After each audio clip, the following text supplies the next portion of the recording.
Alexandre de Moraes, ele deu 24 horas, a notícia agora da noite, 24 horas para a defesa do Bolsonaro explicar a ida dele à Câmara e entrevista, sob pena de prisão imediata.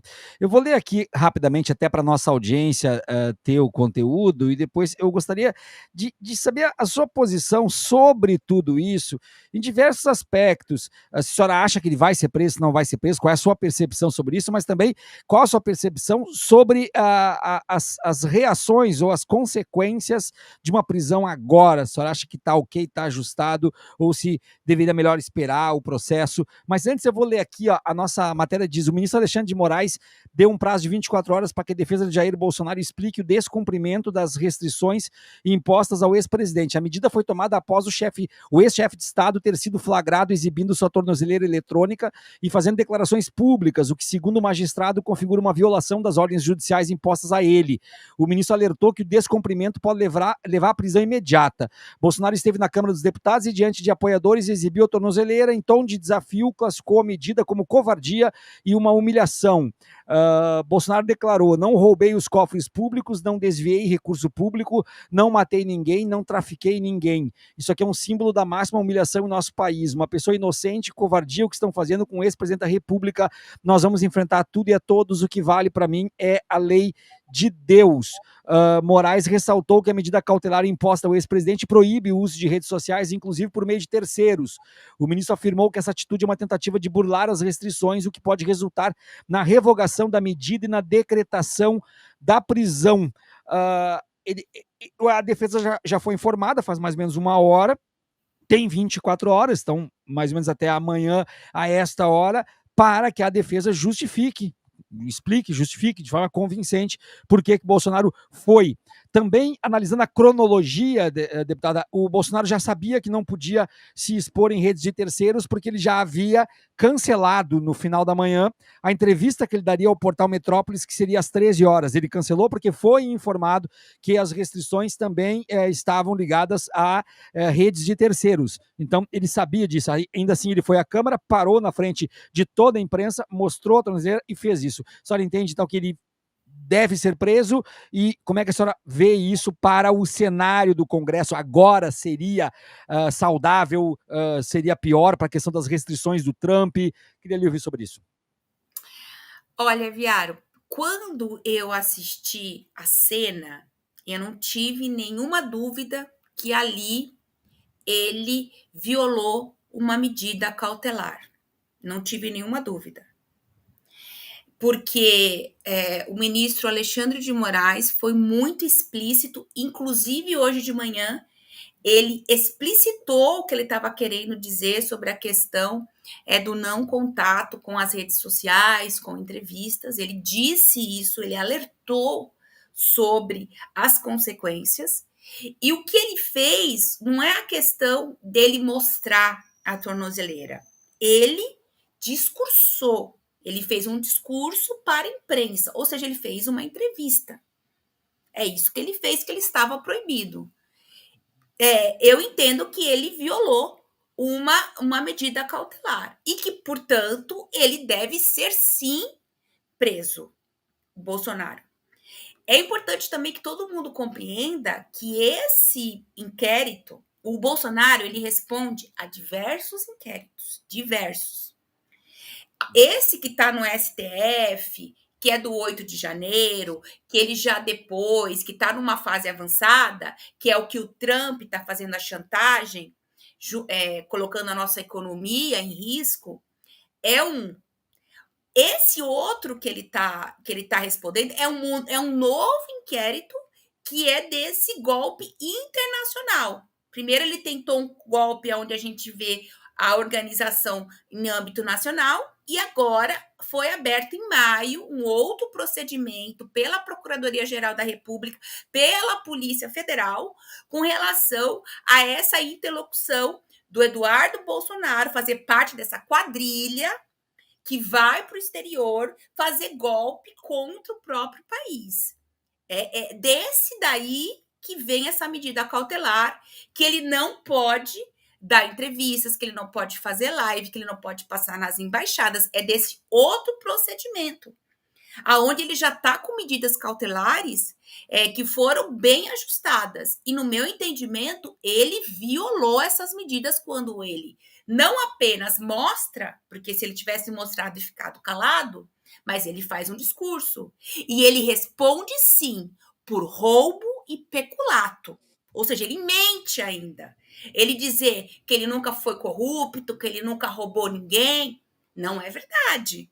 Ele responde também, um dos inquéritos que ele responde é por roubo e peculato, inclusive pelas ações das joias.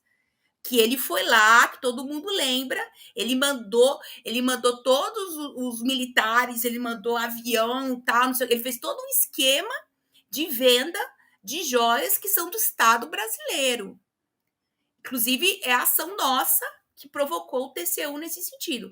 Então, não é verdade isso que ele diz. Ele responde por vários inquéritos, inclusive inquéritos da pandemia, que ali você tem omissão, você tem a morte de mais de 600 mil pessoas, tem a corrupção no caso das vacinas. Então, assim, ele responde por um monte de coisa. No meu entendimento, ele, na hora que eu vi a cena, porque além de professora pedagoga, eu também sou advogada. Na hora, eu falei assim, ele está rompendo uma cautelar. E está rompendo de modo planejado. Ele se reuniu com esses deputados, ele se reuniu com os advogados dele, ele armou essa cena para ver até aonde o STF vai. E eu entendo que ninguém está acima da lei. E eu acho que o Brasil está na hora de mostrar. Sabe por quê, Viaro? Olha, esse inquérito começou em maio.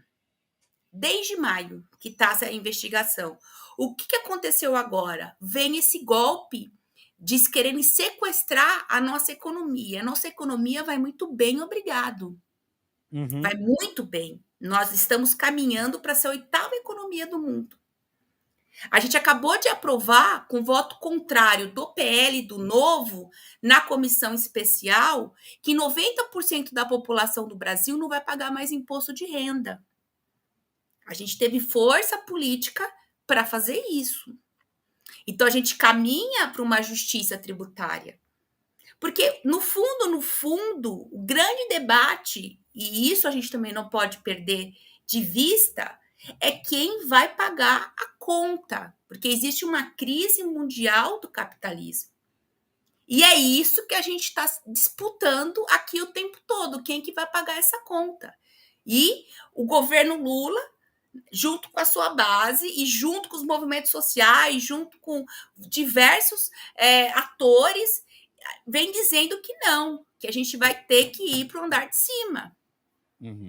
Então, é sobre isso que é o debate. Esse é o grande debate político que a gente está fazendo e que é o debate que eles não querem fazer.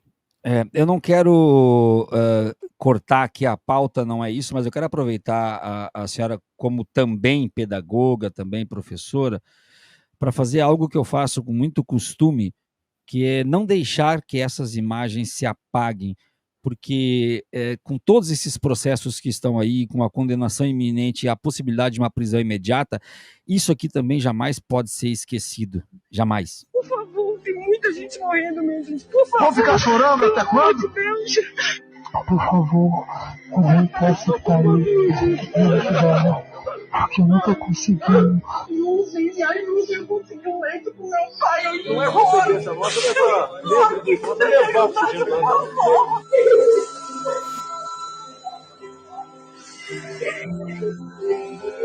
Vão ficar chorando até quando?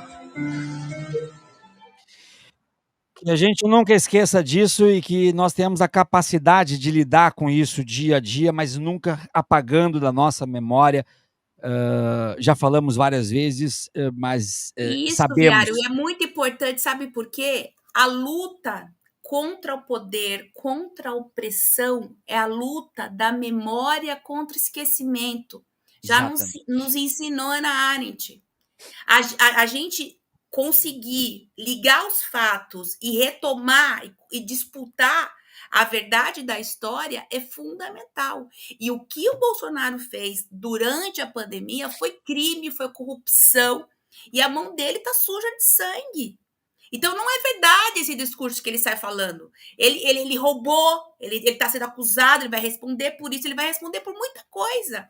Por isso que eu acho que já há elementos suficientes para a prisão dele.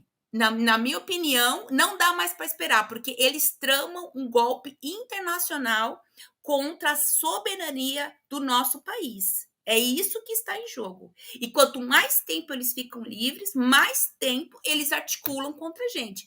E é muito importante também, Viaro, lembrar que eles chamaram esse teatro, essa ceninha lá para fazer essa reuniãozinha deles, só atendeu o PL. Você não vê outros partidos de expressão naquele teatro. Então, isso demonstra também um isolamento para onde eles vão caminhando. O Congresso Nacional não atendeu formalmente o pedido deles de romper o recesso parlamentar, que é um recesso constitucional, está na Constituição essas 2 semanas de recesso. O presidente do Congresso, que é o senador Alcolumbre, não atendeu. Poderia ter sinalizado de outra forma, não o fez. Então, isso vai demonstrando que há uma tendência, e acho, Viaro, que é muito importante nesse momento, e o mais importante de tudo é a gente fazer isso que o DCM está fazendo agora, que é fazer debates sobre esse tema, é a gente levar essas discussões para a rede, é a gente levar essas discussões para a rua. É assim que a gente vai colocar o Congresso Nacional no seu devido lugar. Porque, obviamente, a gente viu, a gente sabe quem são as pessoas, como está a composição do Congresso Nacional, mas a gente também sabe que quando a gente tem a movimentação de fora, como exemplo, a votação e a vitória que a gente teve na comissão do imposto de renda, demonstra que quando a gente faz um trabalho, e a gente está nesse momento, hoje no Brasil, de mudar um pouco a correlação de forças, a gente consegue avançar. Então, acho que essa é a outra palavra de ordem que a gente precisa compreender e levar adiante.